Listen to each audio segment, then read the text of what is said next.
What a great success story. And Dr. Bradley Eichert is part of it. He's from Cone Health. He's joining us right now. He's a doctor of osteopathic medicine at LeBauer Pulmonary Care in Greensboro. All right, we just heard that story. Pretty amazing that she was diagnosed, treated, cured of lung cancer basically in a day.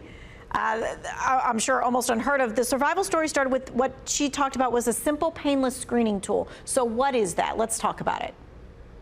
Yeah, so lung cancer screening is for anybody that has been a current smoker or a former smoker, has quit within the past 15 years, and has a 20-pack year history of smoking. So that's our group of patients that are high risk for developing lung cancer, and it's a great tool for catching lung cancer early. Okay, so just even asking those questions, that's kind of the screening tool. Okay, gotcha. So is lung cancer screening only for smokers? No, it can be for anybody that has been a former smoker, and also recommended within the past, if you've quit within the past 15 years. Okay, so that's the criteria if you're a former smoker or you've quit within the past 15 years. We hear something like this word called pack year. What does pack year mean? So that's the number of packs of cigarettes smoked per day times the number of years. So if you're between the age of 50 and 80 years old, have a 20-pack year history, and have either a current smoker or quit within the past 15 years, you're recommended to get lung cancer screening. Okay, so if a viewer is hearing this and thinking, okay, I meet that criteria or I'm close to that criteria, but I feel fine, do they need to have anything done? Absolutely. Majority of lung cancers are asymptomatic at the time of diagnosis. And that's why screening is so important, because earlier we catch lung cancer, sooner we can do something about it. And I think that's the most important thing to remember, is that lung cancer most of the time is asymptomatic at diagnosis. So we want to try to catch it early, and screening is the way to do that. It saves lives.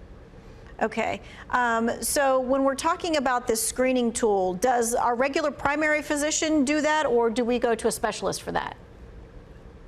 Yes, so we have a lung cancer screening program here at Cone Health that primary care providers can refer to. Patients can also self-refer to. They have information can be accessed through our website, which is at conehealth.com/lung cancer screening.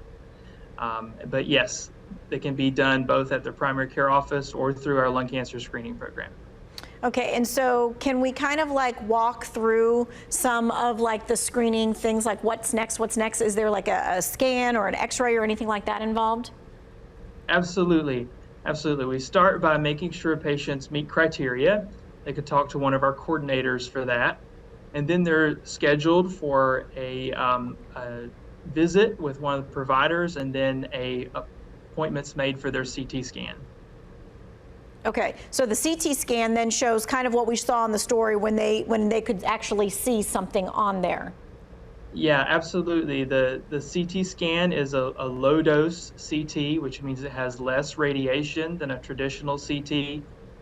It takes less than 10 minutes to do. It's painless, and it's a very easy screening tool. Okay, we're going to continue on this conversation. Some of the tests, there's dyes that are used and things of that nature, so we're going to get into that, and we're going to talk about that when we come back. And we are back with Dr. Bradley Eichert from Cone Health, and we're talking about the importance of screenings and cancer detection, specifically lung cancer screenings. Before the break, we were talking about who needs the screening and how important it is. So I know that a lot of tests, because we're kind of used to going to the doctor, and we've got tests that have like dyes, or we're not allowed to eat or drink before. This is not the case with a lung cancer screening. That's correct. Lung cancer screening is non-invasive. So there's no dyes, no injections, that patients can eat and drink normally before the appointment, and it's painless. It takes less than 10 minutes to get done. I know, we're trying to take the barriers away from not getting the screening, for sure. Now, if someone smokes or used to smoke and they're interested in having this screening, where do they start? I would start with their primary care provider. You know, they can go over the criteria to see if they qualify for lung cancer screening. If they don't have a provider, they can always reach out to our lung cancer screening program, and numbers that are provided on our website. Okay, because that was going to be my next follow-up question, because sometimes finding a provider has been a little bit difficult over the last year or so. All right, so for some folks concerned about cost, because that is always the next thing, right? We're worried about our health, but then we're like, but what is it going to cost me? Because medical things and screenings and things of that nature can be a cost. So what do you say to that? Yeah, absolutely. Lung cancer screening, like I said, is covered by Medicare and private insurers.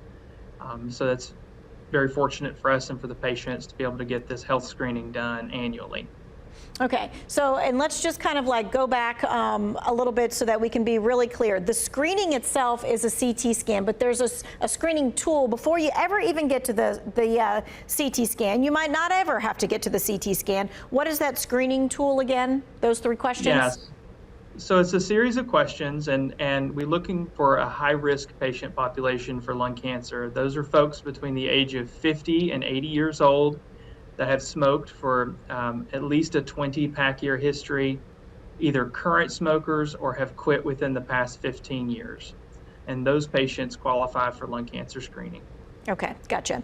All right, and so, a lot of times when we go to the doctor, I don't want to say that we don't want to be truthful, right? But we're kind of thinking to ourselves, I maybe haven't been eating right, or I haven't been doing this. And there may be kind of that as a barrier with those who have smoked in their lifetime before. Yeah, I think it's very important to know that we're here to help take care of you, and we're here to help you live a longer, healthier life. And if we can catch lung cancer screening or lung cancers early by using lung cancer screening, then it's important to be truthful about your smoking history. So tell your provider, and we'll definitely work with you through this process. And while it's scary, I still go back to the story that we had just a few moments ago, that she was there and she had the lung cancer taken care of within that visit.